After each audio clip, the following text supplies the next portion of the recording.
Avoidants are not cold or unfeeling, even though that is often the first impression people get from them.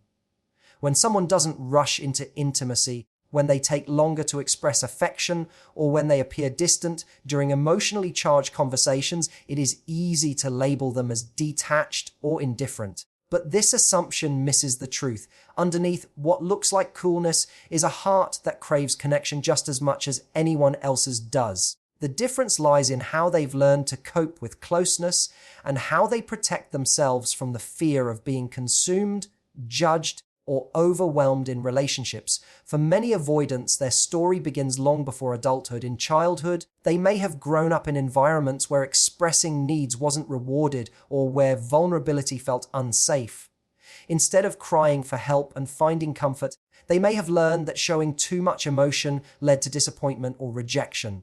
Over time, they built a survival strategy, rely on themselves, hide their softer feelings, and keep a buffer of distance so they couldn't be hurt. To the outside world, this looks like independence, confidence, or even aloofness. Inside, however, there is often a deep desire to love and to be loved. It is just hidden behind protective walls. When avoidants hesitate to open up, they are not trying to punish their partners or withhold affection out of cruelty.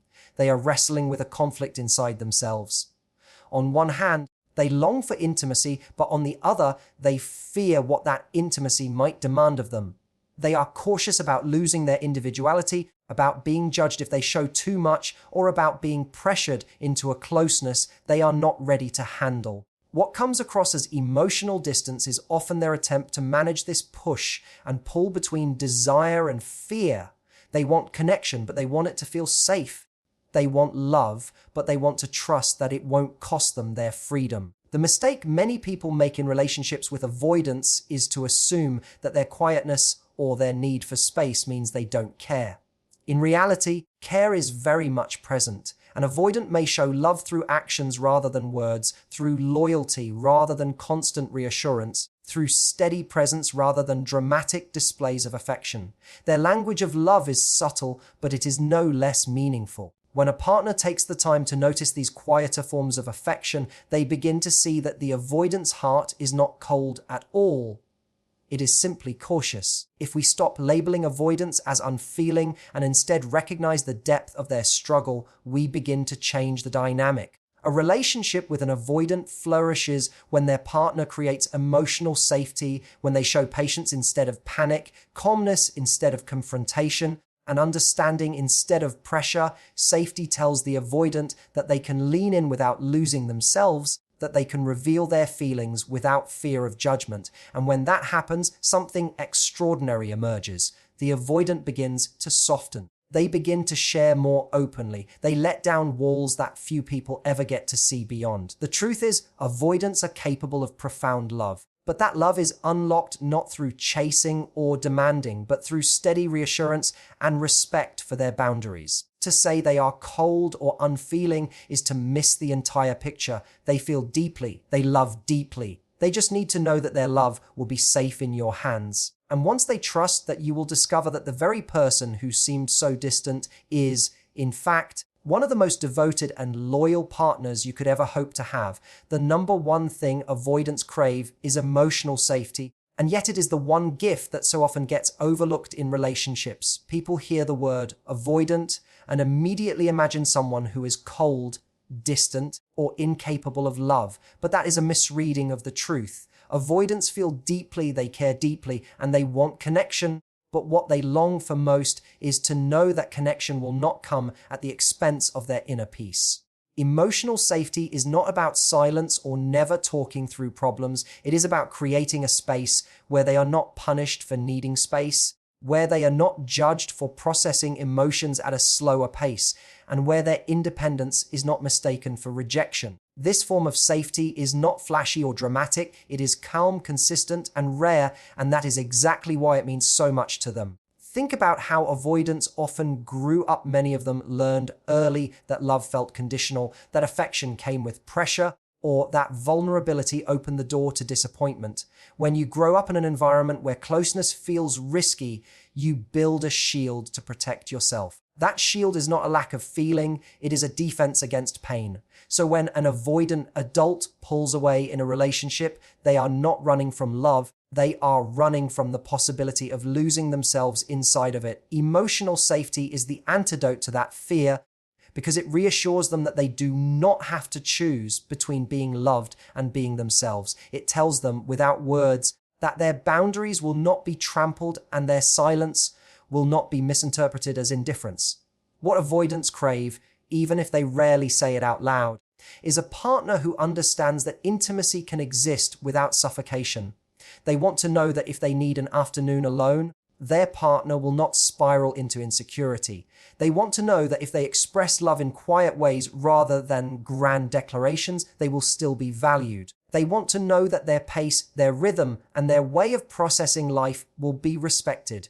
In essence, they want the safety of being accepted exactly as they are. For many women in relationships with avoidant men, or even men with avoidant women, the instinct is to push harder when space is given, to ask for more when reassurance feels slow.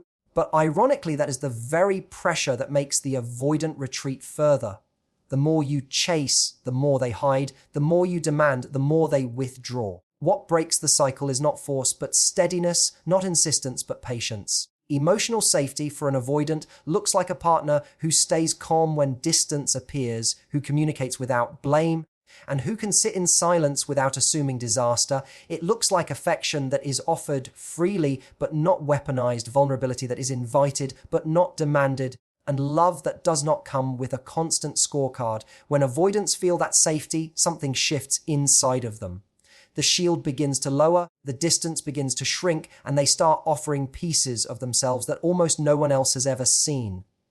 It is not a quick change, it is not dramatic, but it is profound. They stop bracing for impact and start believing in connection.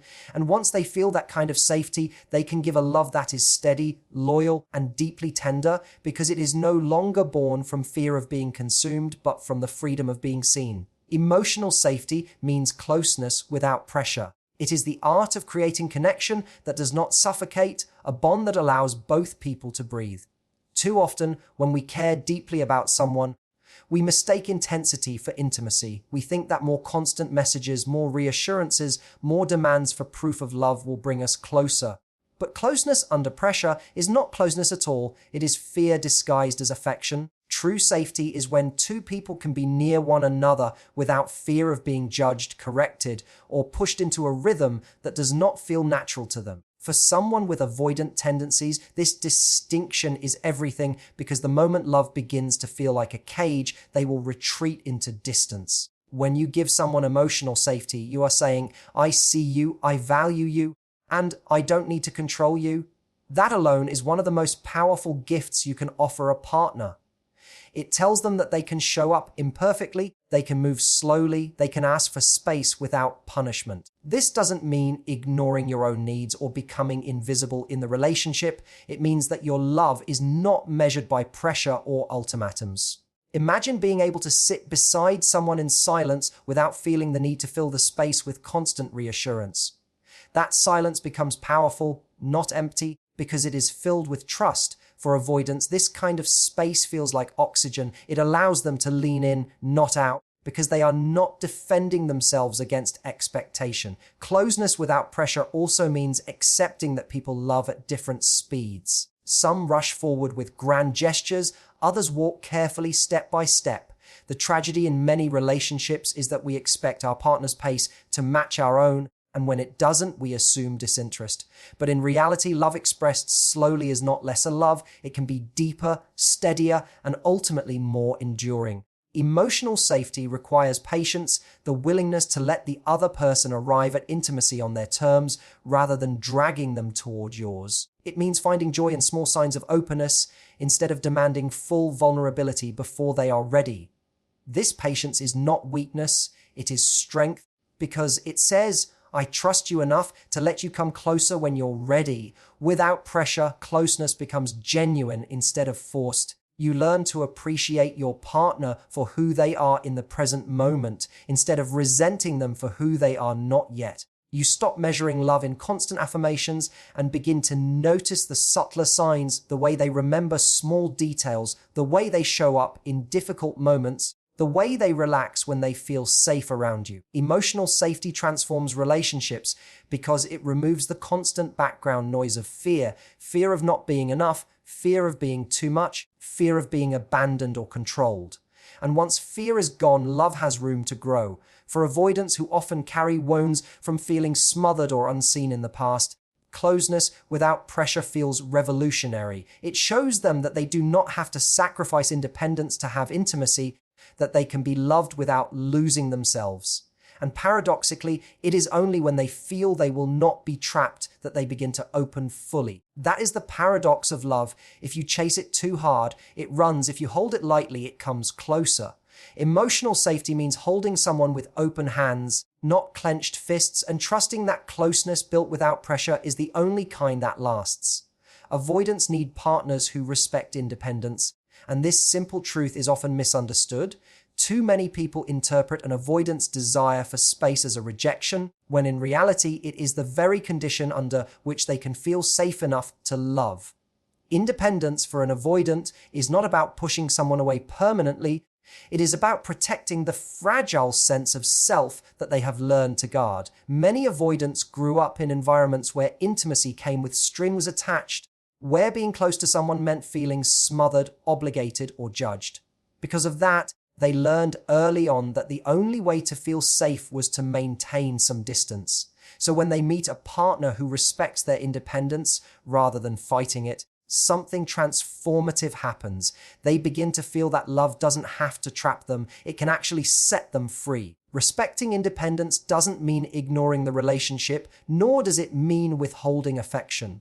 It's about striking a balance between closeness and space, between connection and breathing room. An avoidant doesn't want a partner who chases them every time they step back, because that chase only reinforces the old fear that intimacy equals pressure. Instead, what they long for is someone strong enough to let them have a moment to themselves without panicking, someone who can sit in the quiet without interpreting it as abandonment. When a partner can remain calm and grounded in these moments, the avoidant starts to feel a different kind of closeness, one that isn't forced but chosen. And when closeness is chosen, it carries far more depth and sincerity than when it is demanded. The irony is that the more independence an avoidant feels they are allowed, the less they feel the need to fight for it. When they no longer fear that a partner will suffocate them, they naturally begin to let their guard down. They start leaning into connection because it feels safe, not because they're being cornered. This is where respect for independence becomes not just a gift, but a strategy. If you can love someone enough to let them step away, you often find they come back with more affection, more openness, and more honesty than if you had tried to drag them closer. It is a paradox. The more freedom you allow, the more intimacy you gain. What avoidants fear most is being trapped in a dynamic where their needs are overlooked, where their individuality is sacrificed on the altar of togetherness. A partner who understands this can communicate love in ways that honor autonomy. This means encouraging them in their passions, supporting them when they need time to themselves, and recognizing that independence doesn't mean disconnection. In fact, independence is often the very thing that allows avoidants to connect without fear. The message it sends is powerful. You are loved not just when you are close, but also when you are standing on your own 2 feet. That assurance creates the emotional safety they crave, and it allows them to step into intimacy without feeling like they are losing themselves. In the end, respecting independence is not about indulging avoidance. It's about understanding the deeper need beneath the behavior.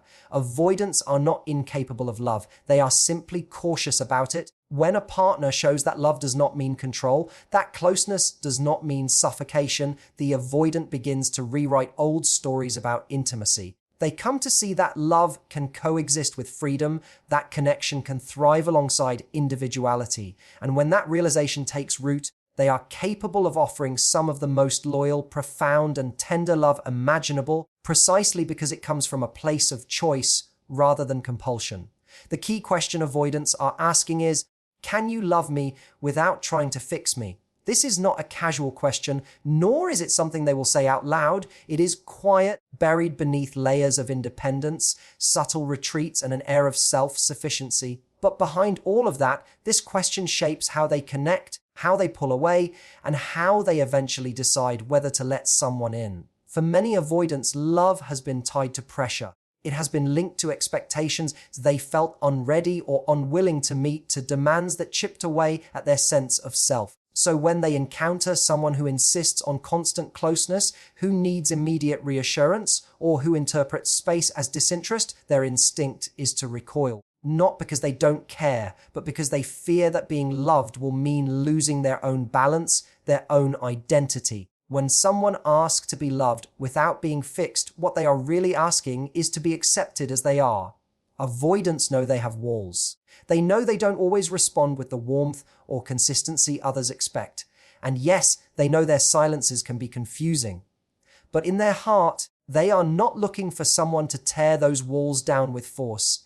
They are looking for someone who can stand outside those walls with patience, who can say, "I see you, and I'll wait for you to come out when you're ready." They want to be loved in a way that honors their pace, their need for space, and the quiet rhythms of their emotional world. To them, that is love without fixing, love that acknowledges flaws without turning them into projects, love that allows imperfections without turning the relationship into a rescue mission. For many avoidants, relationships have felt like a test. Will you call enough? Will you say enough? Will you show up in the way they want? And when they inevitably fall short of someone's constant expectations, they retreat even further.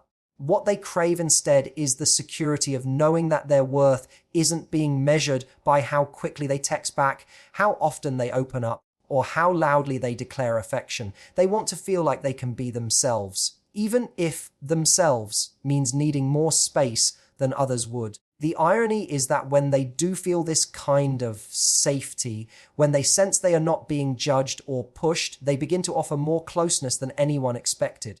That question, "Can you love me without trying to fix me?"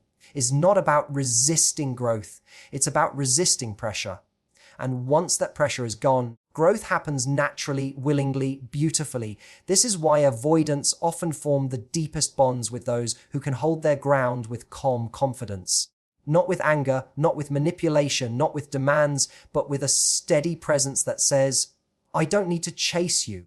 I trust you will come back." That level of emotional composure gives them the safety they need to experiment with vulnerability.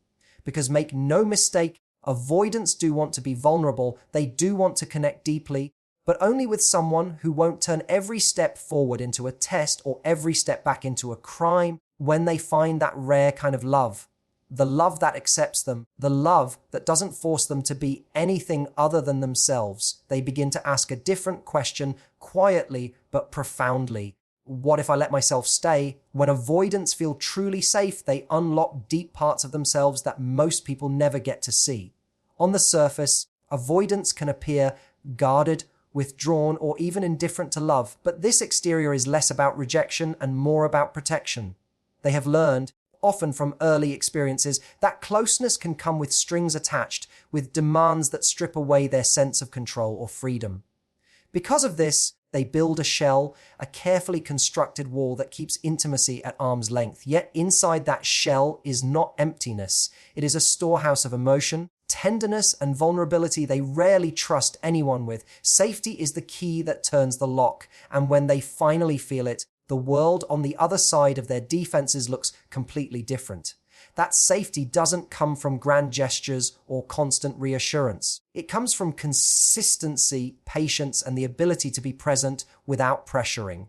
Imagine sitting next to someone who doesn't need to fill every silence, who doesn't panic when you pull back, who doesn't make your need for space mean you don't care. For an avoidant, that experience is disarming in the best way. It tells them they are accepted exactly as they are, that love doesn't always mean giving up autonomy, and that their slower pace toward intimacy won't be punished or mocked when they feel that their guard lowers, not all at once, but piece by piece. And what emerges when the guard lowers is something extraordinary. Avoidants are often some of the most thoughtful and attentive partners when they trust, Because they are so careful about who they let in, the act of opening up is not casual, it is deliberate, intentional, and profound. When they share their feelings, they do it with weight. When they express love, it carries depth. It may not look like the dramatic outpouring of words or constant displays of affection that anxious partners crave, but it has a steadiness and sincerity that is unmistakable. The love of an avoidant who feels safe is not rushed, not forced, and not superficial. It is grounded, loyal, and enduring. This is why creating safety with an avoidant can transform the entire dynamic of a relationship. What looks like distance on the outside is often a test. Will you respect my boundaries? Will you let me come forward in my own time? Will you love me without trying to control me? When the answer to those unspoken questions is yes, avoidants surprise their partners with an emotional richness that defies the stereotype of being cold. They can become incredibly generous with their affection, willing to share secrets, dreams, and fears they've kept locked away for years. They begin to show their playful side, their tenderness, their quiet acts of devotion that reveal how much they truly care. The irony is that avoidants are often misunderstood as people who fear love, when in reality, what they fear is the loss of themselves in love. Safety reassures them that they can be loved and still remain whole, that intimacy does not have to equal suffocation, and that closeness can actually deepen freedom rather than take it away. Once that realization sinks in, their love becomes something rarer. It is love that has been earned, protected, and deliberately chosen, and when they finally give it, they give it with a completeness that feels like the unveiling of a hidden treasure. To be the person who creates that safety is to be trusted with the most guarded parts of their heart, and that is a privilege few will ever know.